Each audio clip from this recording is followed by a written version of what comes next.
English movie club में दोनों बैठे मूवी देख रहे थे। इमरान हाशिम की सीट लास्ट पर थी। सामने लगी बड़ी सी एलसीडी पर नॉर्मल सब चल रहा था। इमरान तो एंजॉय करते लेस खा रही थी, जबकि इसने हाशिम की हाथ में उंगलियां दबोचे थाम रखा था, मगर अब इमरान ने सर इसके कंधे पर रखा था। क्या आप खुश है इमरान जी? हाशिम ने बालों में बोसा देते पूछा था। चुप करो। सामने रोमांटिक सीन देखती वो इसको खामोश करवा गई थी। कुछ सीखो मूवी से, इमरान की सुनते हाशिम ने सामने एलसीडी को देखा था, मगर फिर आंखें फाड़े वो कहीं और ही देख गया। इमरान ने नोट कर लिया था आजकल यही होता है।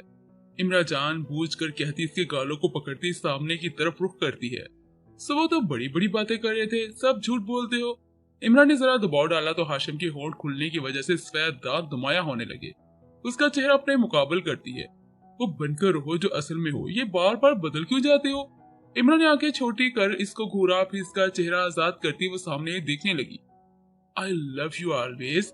मूवी में रोमांटिक सीन देखते इमरान को कोई फर्क नहीं पड़ रहा था। हाशिम को अजीब लगा। मैं एक मर्द हूँ और मर्द शर्माते नहीं है। इसने भी सामने मूवी को देखते कहा। इमरान की हंसी कंट्रोल से बाहर थी, इसने सुन जो लिया था। तौबा तौबा, हाशिम ने एलसीडी में दोनों को काबू से बाहर देखते कानों को हाथ लगाया था। आजकल की यंग जनरेशन। हाशिम के पास पड़े कोक के कैन को पीते कहा। इमरान की नजर इस पर गई थी। आंखें बंद कर वो मसलसल घूंट पर घूंट पी रहा था। इमरान इसकी हरकत को नोट कर रही थी। इसने फिर से अपने ख्यालों को झटका। बंद करो हाशिम। जल्दी से कैन छीनते इमरान ने पकड़ा। हाशिम हैरान था, वो क्या कर रही है? मुझे नहीं देखनी मूवी। इमरान जल्दी से उठी और बाहर की तरफ का रुख किया था। हाशिम जिसके पीछे भागा था। मगर क्यों? वो हॉल से बाहर निकले तो हाशिम ने खींच कर रुख अपनी तरफ कर पूछा था। तुम बच्चे नहीं हो, बड़े हो गए हो, फिर भी क्यों कभी कुछ बनते हो? इमरान ने हाथ पर एक करते कहा। हाशिम को कुछ समझ नहीं आ रहा था वो कहना क्या चाहती है। पूरे 23 साल की हो मगर अभी तक बच्चे ही बनकर घूमते हो। हाशिम को बुरा लग रहा था, वो बार बार इसको बच्चा क्यों कह रही थी। इसे यूं ही नजरें घुमाई थी, मगर तभी नजर एक लड़के पर गई जो फोन से शायद इनकी तस्वीर बना रहा था। कुछ इमरान की बातें और कुछ इसकी तस्वीर बनाना हाशिम को आग लगा गया था। आप कहाँ पर जा रहे हो? हाशिम को जाता देख इमरान ने पूछा। वो इसी लड़की के पास आया, जबकि आते इसने कॉलर से पकड़ लिया था। How to make a picture, तस्वीर कैसे बनाई? हाशिम के तनफ्फुस गुस्से से भरे पड़े थे। इसने कॉलर को एकदम झटका। इमरान इसको लड़ता देख भागती इसके पास आई थी। यस टेल मी, हाँ बता। सीने पर हाथ रखता हाशिम इसको पीछे की तरफ धक्का देता है। वो लड़का हाशिम को बर्दाश्त किए जा रहा था, जबकि हाशिम अपने होश में नहीं लग रहा था। आज पहली बार वो इतने गुस्से में था। डिलीट दिस इमेज नो, अभी के अभी डिलीट करो। हाशिम ने खूनी इंकलाब की आंखों से फोन की तरफ इशारा करते कहा था। इमरान वहां पर आई तो लड़के इसकी तरफ देखा था। वो भी ढीठ बनकर खड़ा था। हाशिम को इसका देखना जहर से भी बढ़कर लग रहा था। इसने पल भर में फोन पकड़कर फर्श पर दे मारा था। सारी स्क्रीन चूरा चूरा हुई थी। I will take your life if Hashim Jamshed look dirty to world Durrani's love. तेरी जान ले लूंगा अगर हाशिम जमशेद दुरानी के इश्क की तरफ गंदी नजर की तो। एक ही पल में जोर का पंच इसके मुंह पर दे मारते हाशिम ने इसको नीचे गिरा दिया था। इमरान ने खौफ से मुंह पर हाथ रखा था। Hashim what has happened? Hashim क्या हो गया? छोड़ो। बाजू से पकड़ती बस को संभालती है। इस कदर गुस्सा सवार था कि माथे की रगें उभरी हुई थी। लड़के ने उठते वहां से जाना ही बेहतर समझा था। नो नॉट एट ऑल, नहीं बिल्कुल ही। इमरान को गुस्से से देखते इसने जवाब दिया। हाशिम ने लड़के को जाते देखा तो इसके पीछे जाने लगा, मगर तभी इमरान ने इसके बाजू से पकड़ अपनी तरफ खींचा था। एक ही पल में जोर से हक किया। हाशिम ने खुद इमरान को संभाला था। वो इस कदर जोर से सीने से लगी थी हाशिम 2 कदम पीछे को हुआ था। प्लीज गुस्सा मत करो। हाशिम के बालों में उंगलियां फंसाए इसने नरमी से कहा था। वहां पर आते जाते लोग इन दोनों को देख रहे थे। मेरी बात की वजह से गुस्सा आया है ना? चेहरे के मुकाबले चेहरा करती वो हाशिम की नजरों में झांकी थी, मगर हाशिम की आंखें अभी तक गुस्से से सुर्खी माइल थी। सॉरी प्लीज रिलैक्स हो जाओ ना। हाशिम के गालों को नरमी से थाम कर वो बोली थी। इसने खुद को ब्लेम किया, क्योंकि गुस्सा भी तो इसी बात पर आया था। अभी तक आवाज में सख्ती थी। चलिए, इसने हाथों में सख्ती से उंगलियां गाड़े रुख बाहर का किया था। इमरान को बुरा लग रहा था हाशिम का सारा मूड सत्यानाश जो कर दिया था। वो चुपचाप गाड़ी के पास आया। इमरान अंदर बैठी तो हाशिम ने भी ड्राइविंग सीट संभाली। इन दोनों में खामोशी रही घर आने तक। वो दोनों घर आए तो इनमें कोई बात ना हुई, मगर घर आने तक मौसम भी बारिश वाला बना था। हाशिम सीधा अपने कमरे में चला गया था। इमरान से वो कोई बात नहीं कर रहा था। कितनी मुश्किल से इसे मनाया था, अब फिर से वो नाराज हो गया था। इमरान वहीं की वहीं खड़ी, बारिश ने भी बरसना शुरू कर दिया था। हाशिम ने हाथ में कदम रखा तो इमरान का ख्याल आया, आप यहाँ पर क्यों खड़ी हैं? हाशिम ने इमरान को देखते पूछा था, मगर अब की बार बारिश जोरों की हो रही थी। हाशिम ने एक नजर आसमान की तरफ देखा जहाँ स्याह रात थी। एक नजर इस इमरान को जो बुत बने वहीं की वहीं खड़ी थी। आप बीमार हो जाएंगे, अंदर चले। वो भागते इमरान के पास आया, जबकि वो दोनों भीग रहे थे। इमरान बस इसी को देखे जा रही थी। वो सर तक पैर भीग चुकी थी। नहीं जाऊंगी जब तक माफ नहीं करोगे। वो अभी तक इसी बात को दिल पर लगा चुकी थी। प्लीज अंदर चले, हाशिम ने हाथ पकड़ते कहा। वो खुद भी बारिश में भीग रही थी, हाशिम को भी भिगा रही थी। पहले को के माफ किया। इमरा के होंठ जुदा होने से लफ्ज तो आजाद हुए, मगर हाशिम का इनको सुनना और भीगे होंठों को फोकस करना दिल पर अजीब कैफियत बना रहा था, जैसे कुछ जज्बात काबू से बाहर हो। सॉरी, पक्का आइंदा नहीं कहूंगी ना। इमरा के होंठों पर शहादत की उंगली रखता हुआ खामोशी का हुक्म सुना गया था। फिर माथे के साथ माथा जोड़ा। कह क्यों नहीं देती कि मोहब्बत करती हो? इस कदर करीब चेहरा था कि इस बारिश में भी सांसों की गर्मी महसूस हो सकती थी। मोहब्बत जरूरी तो नहीं है? वो कुर्बत में उलझी बोली। हाशिम का चैन इन लफ्जों के जुदा होते होंठों से उलझ रहा था। जितनी जिंदगी के लिए सांस जरूरी है ना, इतनी मुझे आपकी मोहब्बत जरूरी है। इसे गुस्ताखी करने की मनमानी करनी चाहिए थी। इमरा पीछे हटी और सारे जज्बात एक वक्त को खत्म हुए। मत करें ऐसा, मोहब्बत करता हूँ आपसे, नहीं रह सकता आपसे दूर। हाशिम ने कलाई से पकड़ फिर से करीब किया था, अपने ठंडे हाथों से बारिश में भीगा चेहरा थाम कर। हाशिम ने एक ही पल में सांसों की गुस्ताखी की। वो कुछ भी कहाँ समझी थी, बस इतना होश था कि सांसों की उलझन में मदहोशी चढ़ रही है। इससे हाशिम से कभी उम्मीद नहीं रखी थी। हाशिम मजबूत सीने पर हाथ रखते इमरान ने धक्का देते एक सर थप्पड़ रसीद किया। हाशिम का चेहरा दूसरी तरफ हुआ था। इस कदर सख्त थप्पड़ मारा था कि इमरान ने आज के बाद ऐसी हरकत मत करना। अपने होठों को बेदर्दी से रगड़ते इमरान ने आंखों से आंसू जारी कर कर कहा था। हाशिम ने मुट्ठी भींच ली थी, अभी तक चेहरा दूसरी तरफ था। इमरान जाने के लिए भागी तो हाशिम ने एक ही पल में खींचकर अपने सीने पर झुकाया था। बीवी हैं आप मेरी, सबसे बढ़कर मोहब्बत करता हूँ आपसे, हक रखता हूँ मैं। वो इमरा पर गिराया था। आज पहली बार वो ऐसा बनकर खड़ा था। इंतजार कर सकते हो मेरा? हाशिम की गिरे आंखों में देखते इमरान ने आहिस्ता से कहा था। मैंने कहा था ना कि आप तरस खाकर आई है ना, कितना दर्द देंगी मुझे? हाशिम ने हाथ को पल भर में झटका। ऐसा नहीं हाशिम, इमरान ने हल्का सा मुस्कुराकर कहा। दर्द अभी तक था। अगर मुझसे मोहब्बत है तो मेरा हक दे मुझे। इमरा के होश उड़े थे। वो आज इसे मांग क्या रहा था? इमरा सोच भी नहीं सकती थी हाशिम न जाने क्यों इसकी जात इससे मांग रहा था। शायद अभी तक बच्चा कहना दिमाग पर सवार था, जो खुद को शोहर साबित करने के लिए वो अपना हक मांग रहा था। ये तुम नहीं हो? मेरा हाशिम मुझसे कभी इस तरह बात नहीं करता। इमरान ने कदम पीछे किया। हाशिम इसको जाता देख रहा था। इमरान ने रोते बारिश में अपने आंसू भी बारिश किए थे। नफी में सर हिलाकर वहां से भागकर हॉल की सीढ़ियां अबूर करके कमरे में आई थी और औंधे मुंह बेड पर लेट गई थी। आज इसकी जात पर सवाल था। इसने अपना रोकर हाल बुरा किया था। हाशिम अभी तक बारिश में था। इसने खुद पर गिरती बारिश को देखा। पानी की बूंदें आंखों में गिरती वो एक पल न चिपका सका था। मुझसे नफरत है बारिश से, वो बचपन से कहता था। अब भी वही लफ्ज कहते। दोनों तरफ आग लगी थी। कोई किसी की मोहब्बत में जल रहा था, कोई अपनी जात पर उठते सवाल पर। हाशिम कमरे में नहीं गया था। पूरी रात इमरा अकेली रही थी, मगर नींद जरा नहीं आई थी। वो बस हाशिम को सोचे जा रही थी। सारी रात वो खुद से बहस व मुबाहिसा करती रही। वो किस राह पर गलत है, वो किस राह पर मुकम्मल होगी, मगर अभी तक उलझी हुई थी। एक और थप्पड़ मारना सच में बुरा लग रहा था। वो कैसे मनाती इसको? सुबह हाशिम ऑफिस चला गया था, इसलिए इमरा को एक नजर भी नहीं देखा था। शायद फिर से नाराजगी इन दोनों के दरमियान बन बैठी थी।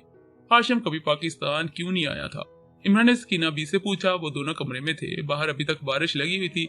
स्कीना बी तो अलमारी में कपड़े सेट कर रही थी, मगर इमरा यूं ही बैठी हुई थी। हाशिम बेटा तो कहते थे कि जब आपकी सालगिरह होगी तब जाऊंगा। पाकिस्तान इसीलिए नहीं गए थे इतने सालों में। इमरान ने खामोशी से सब सुना। वो क्या करता है? इमरान के सवाल पर स्कीना बी ने पीछे मुड़कर देखा। मेरा मतलब घर कब तक आता है? इमरान ने बेड क्रोन से टेक छोड़कर सीधा होते बैठकर पूछा था। जल्दी आ जाते हैं, मुझे तो बस फिक्र है आज सुबह नाश्ता नहीं किया उन्होंने। स्कीना बी की बात पर इमरान फिर भी कोई जवाब ना देती। ओह अच्छा, सिर्फ इतना जवाब देती वो फोन यूज करने में मसरूफ होती है।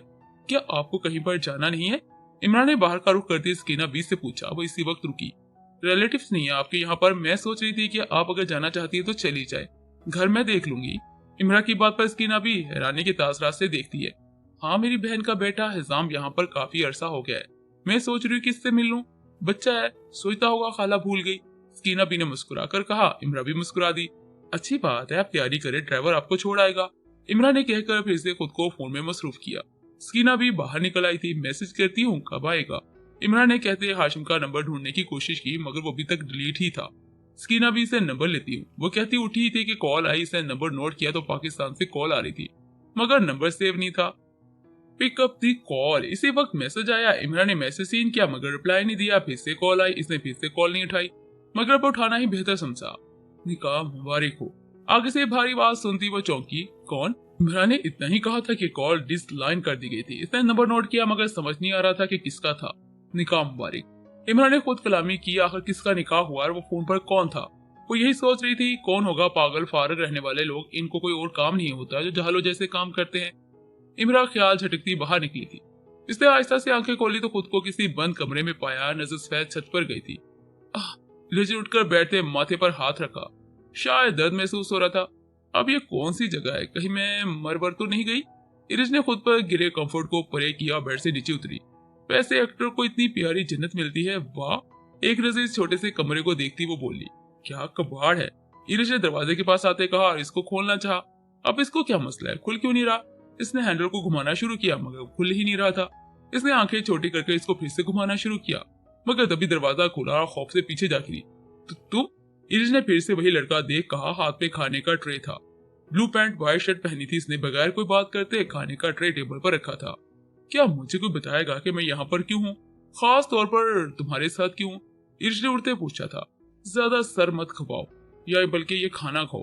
वो कहते बाहर जाने वाला था कि इरिज को इसकी बात जहर लगी। मैं तुम्हारा मुंह तोड़ दूंगी, बताओ कहाँ पर हूँ मैं। इरिज ने इसका बाजू खींच कर रोका। वो भी कमर करके ही खड़ा हुआ था।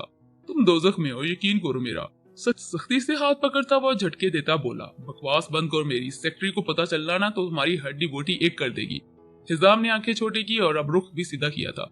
अगर दोजख से बाहर निकली तो हड्डी बोटी एक करवाओगी ना। अभी तक दोजख में हो, बस थोड़ी देर बाद एक बड़ा सांप आएगा, तुम्हारी हड्डी बोटी करेगा, फिर यकीन हो जाएगा मेरी बात का। हिजाम कहते बाहर चला गया। इरिज को अब सच लग रहा था जैसे वो दोजख में ही हो। बाहर निकालो मुझे, अभी तुम जानते नहीं हो, जिंदा नहीं छोड़ूंगी तुम्हें। इरिज ने चीख कर कहा था। हिजाम के सर में दर्द शुरू हुआ था इसके चीखने से, जो मुश्किल से बर्दाश्त कर रहा था। क्या सुनाई नहीं दे रहा, बाहर निकालो। इस बार तो इरिज ने पूरी कुव्वत से चीख कर कहा था। सुन, आखिर समझती क्या हो। हिजाम ने दरवाजा खोल इसे पर गुस्सा किया था। वो गिराता अंदर दाखिल हुआ था। रास्ता छोड़ो मेरा। इरिज ने धक्का दिया और बाहर भागने लगी। हिजाम ने खुद को संभाला। रुक जाओ। इसके पीछे से पकड़ता वो मुश्किल से काबू करता। इरिज ने इसके पांव पर हिट किया मगर वो फिर भी ना हिला। इस बार इरिज ने पेट पर कुहनी मारी। तुम किडनैप हो, अगर इस घर से बाहर जाने का सोचा तो तुम्हारे साथ बहुत बुरा होगा। इरिज ने खामोशी होकर सारी बात सुनी। वो शेरनी से बिल्ली बनी थी। कुछ सोचते खुद को रिलैक्स किया और दूर खड़ी हो गई। अरे वाह, पहले क्यों नहीं बताया। चलो कोई बात नहीं, इरिज कहती मुस्कुराई। हिजाम हैरान हुआ, कौन अपने किडनैप होने पर खुश होता है। जाओ मेरे लिए मजे का नाश्ता बनाओ, काफी दिनों से मैंने अच्छा से खाना नहीं खाया, अब तो मजे से खाऊंगी। इरिज कहती बड़े ही आराम से इस कमरे में चली आई थी जहां से अभी भागी थी। हिजाम को बस हैरान कर रही थी, कितने आराम से बात मान गई थी। ये लड़की सच की पागल है। हिजाम कहते नफी में सर हिलाकर वहां से चला गया था। सकीना भी दोपहर को चली गई थी। इमरान ने इनके जाने के बाद कमरे में आते हाशिम को फिर से मनाने का सोचा था। फिर कुछ अहद कर उठी मगर पहले इसने पूरे घर का जायजा लेना चाहा। वो घोड़ों के अस्तबल में चली आई थी। तुम्हारा मालिक बहुत नाराज है मुझसे। इसी स्याह घोड़े के पास खड़ी वो बोली। इसने बाहर किसी कार की आवाज सुनी तो समझा कि हाशिम आया। वो अस्तबल से भागती बाहर आई थी। हाशिम इसने कार को देखते खुशी से कहा मगर जब कार रुकी जो बाहर निकला वो देख सारी खुशी गायब हुई थी। आप? सामने शफीक साहब को देखते इमरान ने सख्त लहजे से कहा था। काफी बड़ा घर है वैसे। शफीक साहब घर को देखते इमरान के पास आए। क्या घर पर कोई नहीं है? खुद ही से अंदाजा लगाते वो बोले। इमरान बगैर कोई जवाब देती अंदर चली आई थी। अरे इमरान रुको तो सही, क्या मिलोगे नहीं? वो इमरान के पीछे घर में दाखिल हुआ था। इमरान इनकी मौजूदगी महसूस कर रुकी। मामू सही, मेरे शोहर घर पर नहीं है इसलिए अब अभी आप जाए। वो सख्त आसरा से बोले। शफीक साहब इसको देखते हंस पड़े। मामू सही मत कहो, सिर्फ 10 साल ही तो बड़ा हूँ। इमरान ने इनके कदम बढ़ाते देखा तो अजीब लगा। रिश्तों में इज्जत होनी चाहिए वरना मैं आपको एक बूढ़ा भी कह सकती हूँ। इमरान ने बगैर कोई लिहाज किए सुनाया। शफीक साहब ने अपनी बेइज्जती बर्दाश्त की मगर तभी घर में हाशिम की कार एंटर हुई। इसने नोट किया पहले ही से कार खड़ी है तो जरा चौंका। मैं नहीं चाहती कि मेरा शोहर किसी गैर महरम की मौजूदगी से नाराज हो, इसलिए आप चले जाए यहाँ से। इमरान कहकर मुड़ी तो शफीक साहब तेजी से चलते इसके पास आया। बाजू से पकड़कर रोका। इमरान एक नजर इनके पकड़े हाथ को देखा, फौरन से हाथ झटका। आइंदा हाथ मत लगाइएगा, आंखें दिखाती वह सख्ती से बोली थी। ओके रिलैक्स, मगर क्या करूं, तुम्हें ऐसा नहीं बोलना चाहिए था, मुझे अच्छा नहीं लगा। मैं नहीं मानता इन उम्रों के रिश्तों को। ऊपर सुकून अंदाज में हॉल के सोफे पर जा बैठा। मेरे शोहर के आने का वक्त है इसलिए जाए यहाँ से। शफीक साहब ने बात सुनते अपनी हंसी दबाई थी। क्या शोहर लगा रखा है, वो भी बच्चा है, तुम्हें कभी खुश नहीं रख सकेगा। मेरी मानो मेरे साथ चलो पाकिस्तान, हम दोनों शादी करेंगे, तुम्हें हमेशा खुश रखूंगा। इमरान का दिल किया कि शर्म से मर जाए। आज तक जिसको मामू कहती आई थी वो ऐसा शख्स था। शफीक साहब मुसलसल मुस्कुरा रहे थे जैसे कोई फर्क ना पड़ता हो। क्या बकवास की? हाशिमी की आवाज गूंजी थी इस हॉल में। इमरान ने हॉल के मेन डोर के पास खड़े हाशिम को देखा था। हाशिम ने एक नजर इमरान को देखा था जिसकी आंखों में आग लगी हुई थी। क्या बोला अभी? हाशिम ने नजर हटाकर शफीक साहब की तरफ किया था। शादी करोगे तुम? यकदम इनकी शर्ट को मजबूती से थामकर हाशिम ने सोफे से उठाकर अपने सामने खड़ा किया था, जबकि आंखें डाल वो बात कर रहा था जैसे दहशत हो। शफीक साहब ने हाथ चढ़वाने की कोशिश की। मर्द की औलाद हो तो शर्म नहीं आती ऐसी बात करते हुए? हाशिम ने एक सख्त थप्पड़ मारा। इमरा को यकीन नहीं आ रहा था वो क्यों ऐसा बन रहा है। कल से गुस्सा किया जा रहा था, आज तो थप्पड़ भी मार दिया था। हमेशा से रिश्तों में एहतराम था, मगर न जाने कल से क्या हो गया था। और से देख, बीवी है वो मेरी, मोहब्बत है वो मेरी, और मैं अपनी मोहब्बत से इश्क करता हूँ, इश्क की आखिरी हद तक। शफीक साहब का चेहरा इमरा की तरफ करते वो बोला। हाशिम की आंखों में तपश देखती इमरा चुप हुई थी। अगर अब शादी का जिक्र किया तो तेरे पूरे जिस्म और हड्डी समेत कीमा बनाकर अपने कुत्तों को पार्टी करवा दूंगा, क्योंकि मैंने बचपन में कहा था, I am in very limit, but if someone else cross the limit then I will kill him. अपनी जुबान का दावा दे रहा था। इमरा तो ये लफ्ज तक भूल गई थी, मगर इसको आज तक याद था। ऐसा ना हो शुरुआत तेरे से करूं, इसलिए जहां से आए वहीं भाग जाओ, क्योंकि तुम्हारे लिए इस घर में बिल्कुल भी जगह नहीं है। हाँ, अगर शादी का शौक रहना चाहते हो तो बताओ, कुत्तों के जंगले में बिस्तर सेट करवा दूंगा। इनसे शादी करना, जप्पी बप्पी डालना, मजे से खुशियां मनाना। इनके कंधे पर धावा झाड़ने के अंदाज में वो मसरूफियत से बोला था, जबकि हर लफ्ज से वो मजाक उड़ा रहा था। देखते हैं फिर कौन जीतेगा। अगर तुम्हारी बीवी खुद मेरे पास पाकिस्तान आई तो याद रखना, तुमसे मोहब्बत करती ही नहीं है, बल्कि तुमसे आजाद होकर मेरे पास आई है, अपनी ख्वाहिश। हाशिम ने आखिरी लफ्ज पर काबू खो ही दिया था। इनके चेहरे पर एक और थप्पड़ मारा, फिर एक और थप्पड़ मारा। वो लड़खड़ा कर दोबारा सोफे पर जा गिरे, जबकि चेहरा सहम गया था। मेरे गुस्से को हवा मत दो, कहीं ऐसा ना हो सबको जलाकर राख कर दूं। मैं अपनी मोहब्बत में शिर्क बिल्कुल बर्दाश्त नहीं करूंगा, क्योंकि मैं जमशेद दुरानी का बेटा हूँ, बिल्कुल इन जैसा हूँ। इमरान ने तीसरी बार हाशिम को थप्पड़ मारता देख इसके पास आई थी। वह सच में खूनी आंखों से शफीक साहब को खौफ दिला रहे थे, जिससे बड़ा ही कोई जालिम नजर आता हो। ना मर्द की औलाद। कॉलर को झटकते हाशिम दूर खड़ा हुआ। इमरा वहीं पर रुकी। शफीक साहब उठे और एक नजर इमरा को देख वहां से चले गए थे। हाशिम अभी तक वहीं का वहीं खड़ा था। इमरा खुद इसके पास आई। हाशिम, वो बोलने लगी तो हाशिम ने बस एक नजर ही देखा तो इमरा वहीं चुप हुई। न जाने ग्रे आंखों पर क्यों इतना खून चढ़ गया था, जहाँ बस गुस्सा नफरत नजर आती थी। मेरी बात सुनो। हाशिम को वापस जाता देख इमरा बोली। वो जिन रास्तों से आया था वहां वापस इन्हीं रास्तों से जा रहा था। हाशिम रुक जाओ। इमरा ने इसको वापस जाने से रोकना चाहा, मगर वो अभी तक नहीं रुका था। हाशिम, इमरा चीखी थी, मगर वो फिर से भी ना रुका था। प्लीज हाशिम, प्लीज रुक जाओ। रोते पुकार रही थी। हाशिम कैसे न रुकता। वो वापस को मुड़ा। इमरा पर नजर गई जो नीचे बैठी सर झुकाकर रो रही थी। उठे यहाँ से। हाशिम ने पास जाते इमरा को शानों से पकड़ते खड़ा किया। पकड़ सख्त थी। प्लीज मत करो ऐसा। वो सीधा सीने से जा लगी थी। मत दिखाएं झूठी मोहब्बत। हाशिम ने खुद से दूर किया। इमरा के आंसू सहमे थे। इन सख्त दुखती आंखों से मैं अभी तक अपनी बात पर हूँ। अगर मुझसे मोहब्बत है तो मेरा हक दे। इमरा साकत हुई फिर से वही बात कह रहा था। अभी तक वहीं पर खड़ा था। छूना चाहते हो मुझे, करीब आना चाहते हो, हासिल करोगे हक, जिताना चाहते हो, बल्कि नहीं, ये साबित करना चाहते हो कि मैं हाशिम दुरानी निकाह में हर चीज का हक रखता हूँ, जो चाहे वो करे। इमरा कहती पीछे जा रही थी। हाशिम चुप हुआ। जिन आंखों में वो हमेशा से खुशी देखता आया था, अब सिर्फ करब नजर आता था, मगर ये वाज़ेह लफ्ज़ शर्मिंदा कर रहे थे हाशिम को। तो ठीक है, ले लेना आज रात मुझसे अपना हक। इमरा जवेद की जुबान है, मैं अब इनकार हक नहीं करूंगी। अगर ऐसे मोहब्बत में यकीन दिलाया जाता है तो फिर ठीक है, आज शाम तुम्हारे नाम। बड़े फख्र से वो कह रही थी, जबकि खड़े होने तक की हिम्मत ना रही थी दिल में। इस कदर दर्द था जैसे फटकर खून हो जाएगा। हाशिम को आखिर में बोले गए लफ्ज तकलीफ दे रहे थे कि अब ऐसी मोहब्बत करता था कि अब जब वो राजी हुई तो अजीब लग रहा था। हर वक्त, हर लम्हा, हर शय मोहब्बत ऐसे तो नहीं जीती जा सकती। अब समझ आने लगा था निकाह के रिश्ते में दोनों का राजी होना, एक दूसरे पर यकीन होना जरूरी है। कि कैसे वो अपनी बात का बदला लेने के लिए इतना मतलबी बन सकता है। मैं तर्स कर नहीं आई थी तुम्हारे पास, ये बात सच है हमेशा से और आखिरी दिन तक। आखिर पर अपने आंसू हाथ की हथेली से रगड़ती वो वापस को मुड़ी थी। इस घर में भाग गई जहां से वो सिर्फ हाशिम को मनाने के लिए बाहर आई थी, मगर मोहब्बत ने फिर से कैद कर दिया। इस घर में ये तो आजादी देती है, फिर कैदी क्यों कर रही थी मोहब्बत? मोहब्बत मोहब्बत नफरत है। ऊंचा बोलते